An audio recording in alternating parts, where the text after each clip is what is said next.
السلام علیکم ورحمۃ اللہ وبرکاتہ۔ عزیز دوستو، آج کی اس ویڈیو میں ہم بات کرنے والے ہیں حضرت علی رضی اللہ تعالی عنہ نے فرمایا 9 کاموں کے کرنے سے اچانک مصیبتیں اور پریشانیاں آتی ہیں۔ تو وہ 9 کام کون سے ہیں آگے اس ویڈیو میں ہم آپ کو بتائیں گے۔ دوستوں، اس کے ساتھ ساتھ ہم آپ کو ایک ایسا واقعہ سنائیں گے کہ جس میں ایک عورت خبر میں بچہ پیدا کرتی ہے۔ ساتھ ہی ساتھ ہم آپ کو بتانے والے ہیں حضرت علی رضی اللہ تعالیٰ عنہ نے ارشاد فرمایا 4 کام کرنے سے چہرے کی رونق ختم ہو جاتی ہے۔ تو وہ 4 کام کون سے ہیں آئیے ہم آپ کو بتاتے ہیں۔ تو دوستو، سب کچھ بتانے والے ہیں، آپ اس ویڈیو کو آخر تک ضرور دیکھتے رہیے۔ ویڈیو شروع کرنے سے پہلے اگر آپ ہمارے یوٹیوب چینل پر نئے آئے ہیں تو ہمارے یوٹیوب چینل کو سبسکرائب کر کے بیل آئیکن کو ضرور دبا دیجئے اور اس ویڈیو کو زیادہ سے زیادہ شیئر کر کے اپنے کچھ قریبی لوگوں تک ضرور پہنچائیے۔ تو چلیے دوستو، شروع کرتے ہیں ویڈیو۔ دوستو، ایک مرتبہ حضرت علی رضی اللہ تعالی عنہ سے ایک شخص نے پوچھا، یا علی، زندگی میں اچانک سے مصیبتیں کیوں آتی ہے؟ بس اتنا کہنا تھا۔ حضرت علی رضی اللہ تعالی عنہ نے ارشاد فرمایا، اے بندہ خدا، ان 9 چیزوں سے اچانک مصیبتیں اور پریشانیاں آتی ہیں اور اللہ تبارک و تعالی ناراض ہوتا ہے۔ اس شخص نے پوچھا، یا علی، وہ 9 چیزیں کون سی ہیں؟ تو حضرت علی رضی اللہ تعالی عنہ نے ارشاد فرمایا، نمبر 1، اپنی بیٹی کو گالی دینا۔ نمبر 2، دل میں اللہ تبارک و تعالی کی مخلوق کے لیے بغض رکھنا، لوگوں کے لیے نقصان کے لیے سوچنا۔ نمبر 3، مہمان کو دیکھ کر تلخ رویہ رکھنا، یعنی مہمان آنے پر چڑنا، غصہ کرنا، ناراض ہونا۔ نمبر 4، اذان کو غور سے نہیں سننا، اذان کے وقت باتیں کرنا اور اپنے کام میں لگے رہنا۔ نمبر 5، ماں باپ کی عقل کو حقیر سمجھنا، ماں باپ کی عقل کو کم سمجھنا۔ نمبر 6، نماز کے بعد دعا نہ مانگنا۔ نمبر 7، کھڑے ہو کر پانی پینا۔ دوستوں، کھڑے ہو کر پانی نہیں پینا چاہیے، اس سے منع فرمایا گیا ہے۔ نمبر 8، دسترخوان پر زور زور سے ہنسنا اور باتیں کرنا۔ اور نمبر 9، وضو کی حالت میں کفر کے الفاظ ادا کرنا۔ یاد رکھنا، جو انسان یہ 9 کام کرتا ہے تو اللہ تبارک و تعالی اس انسان سے ناراض ہو جاتا ہے اور یوں اس کی زندگی میں اچانک سے مصیبتیں آنے لگتی ہیں۔ دوستو، اب ہم آپ کو ہمارے پیارے آقا حضرت محمد مصطفیٰ صلی اللہ علیہ وسلم کے ایک بہت ہی پیارے فرمان کے بارے میں بتانے والے ہیں، جن کے بارے میں ہمارے پیارے نبی صلی اللہ علیہ وسلم نے ارشاد فرمایا کہ جس انسان کی زندگی میں یہ 4 چیزیں آ جائیں تو اس کا چہرے کی رونق چلی جاتی ہے، اس کا چہرہ بے رونق ہو جاتا ہے، اس کی زندگی سے خوشیاں جاتی رہتی ہیں۔ دوستوں، جیسے کہ آج کل کے دور میں چل رہا ہے کہ ہر انسان اپنے چہرے کی خوبصورتی کو بڑھانا چاہتا ہے اور بے سکونی سے نجات حاصل کرنا چاہتا ہے، تو کیوں نہ آپ کو وہ باتیں بتائی جائے کہ جن سے اگر آپ پرہیز کر لیں تو آپ کا چہرہ رونق دار ہو جائے گا، یعنی آپ کے چہرے پر رونق آ جائے گی، چہرہ خوبصورت ہو جائے گا، چہرے پر نور آ جائے گا اور آپ کو خوشیاں ملنی شروع ہو جائیں گی۔ دوستو، ہمارے پیارے آقا محمد صلی اللہ علیہ وسلم نے ارشاد فرمایا کہ زنا کرنے سے چہرے کی رونق ختم ہو جاتی ہے۔ نمبر 2، عزت نہیں کرنا، یعنی جو شخص عزت نہیں کرتا اس کی خوشیاں جاتی رہتی ہیں۔ اس کا عزت کرنا چاہے کسی انسان کے معاملے میں ہو یا کسی چیز کے معاملے میں ہو یا پھر روزی روٹی کے معاملے میں ہو، کسی بھی معاملے میں ہو، جو شخص اس کی عزت نہیں کرتا اس کی خوشیاں جاتی رہتی ہیں۔ نمبر 3، فضول کسی بات پر بحث بنائے رکھنا۔ اور نمبر 4، کوئی غلط کام کو بغیر کسی خوف کے کرتے رہنے سے خوشیاں ختم ہو جاتی ہیں اور چہرے کی رونق ختم ہو جاتی ہے۔ دوستوں، اکثر لوگ جب کسی غلط کام کو کرتے ہیں تو ان کے دل میں کسی کا خوف پیدا نہیں ہوتا۔ ان کے لیے فرمایا گیا ہے کہ جو کوئی بھی ان چیزوں سے پرہیز کر لے تو اس کی خوشیاں بھی برقرار رہیں گی اور اس کے چہرے پر رونق بنی رہے گی۔ تو اگر آپ یہ چاہتے ہیں آپ کی خوشیاں برقرار رہیں اور چہرے پہ رونق بنی رہے تو وفاداری قائم کریں، زندگی میں کبھی کسی سے زنا نہ کریں اور کبھی کسی سے جھوٹ نہ بولیں۔ اگر ایسا ہوا آپ کے چہرے کی رونق بھی جاتی رہے گی اور خوشیاں بھی جاتی رہیں گی۔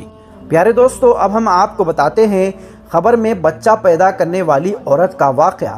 ایک مرتبہ حضرت یحییٰ کی خبر گیری کے لیے گشت کر رہے تھے کہ آپ کی نظر ایک ایسے شخص پر پڑی جس نے اپنے کندھے پر اپنے بیٹے کو بٹھائے ہوئے تھے۔ اسے دیکھ کر فرمایا، میں نے آج تک کسی بچے کو باپ کی شکل سے ملتا جلتا نہیں دیکھا، اتنا اس کی شکل تم سے ملتی ہے۔ یہ وہ بچہ ہے جس کو اس کی ماں نے مردہ حالت میں جنم دیا تھا۔ حضرت عمر نے فرمایا، یہ کیا کہہ رہے ہو؟ اس آدمی نے کہا، میں آپ کو پورا واقعہ سناتا ہوں۔ جب میں اس کی ماں کو حمل کے حالت میں چھوڑ کر اللہ کے راستے میں جہاد کرنے نکلا تو میں نے کہا، یہ تیرے پیٹ میں جو بچہ ہے میں اس کو اللہ کی حفاظت میں دیتا ہوں۔ پھر میں جب سفر سے واپس آیا مجھے پتا چلا کہ تیری بیوی کا انتقال ہو چکا ہے۔ ایک رات میں جنت البقیع کے قبرستان میں اپنے چچیرے بھائیوں کے ساتھ بیٹھا ہوا تھا کہ قبرستان میں چراغ کی طرح ایک روشنی دیکھی۔ میں نے اپنے چچا زاد بھائیوں سے پوچھا، یہ کون سی روشنی ہے؟ تو انہوں نے کہا، ہم صرف اتنا جانتے ہیں کہ تیری بیوی کے قبر کے پاس ہر رات یہ روشنی نظر آتی ہے۔ تو میں نے کہا، کیا کسی نے وہاں جا کر دیکھا؟ تو انہوں نے کہا، نہیں۔ تو میں نے ایک کلہاڑا اٹھایا اور قبر کی طرف چل پڑا کہ آخر دیکھوں تو صحیح کیا ماجرا ہے۔ جب میں وہاں پہنچا تو دیکھا قبر تو کھلی ہوئی ہے۔ اس کے اندر دیکھا تو پتا چلا کہ ایک بچہ قبر میں ماں کے پیٹ پر بیٹھا ہوا ہے۔ میں ذرا قریب ہوا تو غیب سے آواز آئی، اے او شخص جس نے اپنے رب کے پاس اپنی امانت رکھوائی تھی، اپنی امانت لے لو اور یاد رکھو اس کی ماں کو بھی اگر امانت کے طور پر رکھواتے تو اس کو بھی پا لیتے۔ اس کے بعد وہ شخص کہتا ہے، میں نے جب بچے کو نکالا تو خبر اپنے آپ خود بخود بند ہو گئی۔ تو پیارے عزیز دوستو، اللہ سے دعا ہے اللہ تبارک و تعالی ہمیں سیدھے راستے پر چلنے کی توفیق عطا فرمائے، آمین ثم آمین۔ دوستو، اب ہم آپ کو رزق کے حوالے سے، دولت حاصل کرنے کے حوالے سے ایک بہت ہی پیاری معلومات آپ کے ساتھ شیئر کرنے والے ہیں۔ دوستو، ہم لوگ آپ کے ساتھ ایک ایسا عمل شیئر کرنے والے ہیں، اگر آپ اس عمل کو کرتے ہیں تو انشاءاللہ آپ کے گھر میں دولت ہی دولت آنا شروع ہو جائے گی اور ہر طرح سے تنگدستی اور بے روزگاری ختم ہو جائے گی۔ دوستو، رزق ایک ایسی نعمت ہے جس کی تقسیم کا اختیار مالک کائنات نے اپنے پاس رکھا ہے۔ کوئی شخص نہیں ہے، وہ ہر انسان کو پاک روزی عطا فرماتا ہے اور رزق میں ترقی اور اضافہ عطا فرماتا ہے، مگر انسانوں کی فطرت یہ ہے کہ وہ بھول جاتے ہیں کہ رزق کا وعدہ اللہ تبارک و تعالیٰ کی ذات نے کر رکھا ہے، لہٰذا وہ ہماری قسمت میں لکھا گیا دانا پانی ہمیں تقدیر کے مطابق ہمیں ضرور عطا فرماتا ہے۔ مگر بہت سے لوگ توکل اور یقین کی کمی کا شکار ہو کر وقت سے پہلے اور ضرورت سے زیادہ طلب کرتے ہیں، یا لالچ کا شکار ہو کر بعض اوقات ناجائز اور حرام طریقے استعمال کر کے اپنا حلال کا رزق بھی کھو دیتے ہیں۔ اللہ تبارک و تعالیٰ اور اس کے پیارے حبیب محمد مصطفیٰ صلی اللہ علیہ وسلم نے ہمیں حلال رزق کمانے کا طریقہ اور کاروبار کا مکمل اصول سکھایا ہے۔ دوستو، یہ حقیقت ہے جب تک ہم اسلام کے طریقے کے مطابق ملازمت، کاروبار اور تجارت کرتے ہیں تب تک سب کچھ ٹھیک رہتا ہے، لیکن جب ہم اسلام کے خلاف جا کر رزق کمانا شروع کر دیتے ہیں تو رزق سے برکت اٹھ جاتی ہے اور رزق میں بے برکتی ہونا شروع ہو جاتی ہے۔ اکثر یہ دیکھا گیا ہے ہم راضی یعنی اللہ کو بھول جاتے ہیں اور روزی کے پیچھے لگ جاتے ہیں۔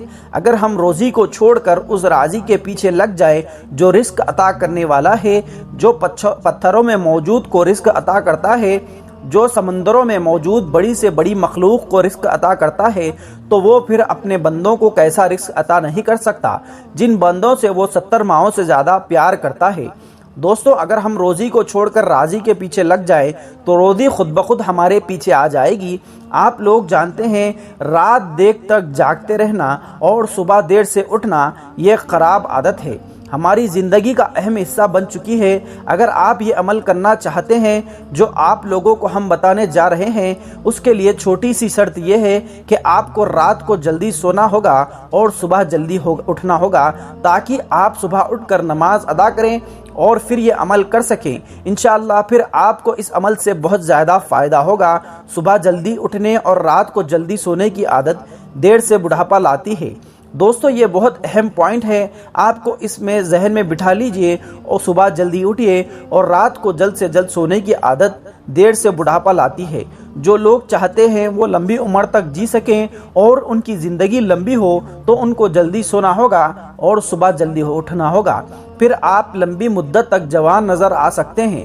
پیارے نبی حضور صلی اللہ علیہ وسلم کا پیارا فرمان ہے کہ جس گھر کے دروازے رشتہ داروں کے لیے بند ہو جائے اور جس گھر میں رات کو دیر تک جاگنے کا اور صبح کو دیر تک سونے اٹھنے کا رواج ہو جائے، وہاں رزق کی تنگی اور بے برکتی کو کوئی نہیں روک سکتا۔ 5 نمازوں میں سب سے اہم نماز فجر کی نماز ہے، کیونکہ یہ عمل آپ کو صبح کے وقت کرنا ہے۔ اسی لیے ہم آپ کو اس عمل کے بارے میں اور صبح کے بارے میں اور نماز کے بارے میں کچھ فضیلتیں بتا رہے ہیں۔ 5 نمازوں میں سب سے زیادہ فضیلت نماز فجر کی ہے، اسے ادا کرتے ہیں۔ ایک مسلمان اپنے دین کا آغاز کرتا ہے، اسی لیے اس کا اہتمام نہایت ضروری ہے۔ پیارے آقا حضور کریم صلی اللہ علیہ وسلم نے فرمایا، اگر لوگوں کو معلوم ہو جائے عشاء اور فجر کی نماز باجماعت ادا کرنے کا کتنا بڑا ثواب ہے تو ان دونوں کے جماعت میں ضرور حاضر ہو جائیں گے، اور دونوں نمازوں میں انہیں حاضر ہونے کے لیے چاہے گھٹنوں کے بل ہی کیوں چل کر نہ آنا پڑے۔ اگر ایک مسلمان جان جائے ان دونوں نمازوں کا کتنا بڑا اجر ہے اور کتنی بڑی فضیلت ہے تو وہ گھٹنوں کے بل مسجد تک پہنچ جائے گا۔ دعا کرتے ہیں اللہ ہمیں 5 وقت کی نماز باجماعت پڑھنے کی توفیق عطا فرمائے، آمین اللہم آمین۔ اور دوستو، اس عمل کو کرنے کے لیے سب سے پہلی بات جو آپ کو بتائی گئی ہے کہ صبح جلدی اٹھ کر فجر کی نماز ادا کرنے کی کوشش کریں، نماز باجماعت ادا کریں، اور جب نماز ادا کر کے فارغ ہو جائیں، آپ باہر ٹہلنے کے لیے جاتے ہیں تو وہاں نکل جائیں، نہیں تو آپ مسجد میں بیٹھ کر ایک تسبیح لیجئے، 2 تسبیح پڑھیں، پھر 3 تسبیح پڑھیں، جتنا آپ آسانی کے ساتھ پڑھ سکتے ہیں۔ آپ کو اللہ الصمد کی 1 تسبیح 2 تسبیح آپ کو پڑھ لینی ہے، جتنا آپ آسانی سے پڑھ سکتے ہیں، چلتے پھرتے اٹھتے بیٹھتے، لیکن کوشش کرنی ہے باوضو رہیں، اللہ الصمد کا ورد کرتے رہیں، اور اس کے بعد دل ہی دل میں یہ خیال کریں گے اللہ پاک آپ کے رزق میں برکت عطا فرما دے، آپ کی بے روزگاری کو ختم کر دے اور آپ کے پاس دولت آنا شروع ہو جائے۔ یہ آپ کو اپنے دل میں خیال رکھنا ہے، تو انشاءاللہ اللہ پاک اپنے بندوں کی نیت کو جانتے ہوئے اس پر اپنا خاص فضل و کرم فرمائے گا، اور اس عمل کی برکت سے اسے اتنا رزق اور دولت عطا فرمائے گا کہ اس شخص کی پریشانی ختم ہو جائے گی۔ یہ بہت ہی پیارا عمل ہے، یہ عمل آپ صبح کے وقت لازمی کریں، انشاءاللہ آپ کو بہت ہی زیادہ فائدہ ہوگا۔ جن لوگوں کو فائدہ ہوا ہو وہ کمنٹ کریں اور ہمیں اپنی دعا میں ضرور یاد رکھیں۔ دوستوں، پھر ملیں گے ایک نئی ویڈیو کے ساتھ، تب تک کے لیے اللہ حافظ۔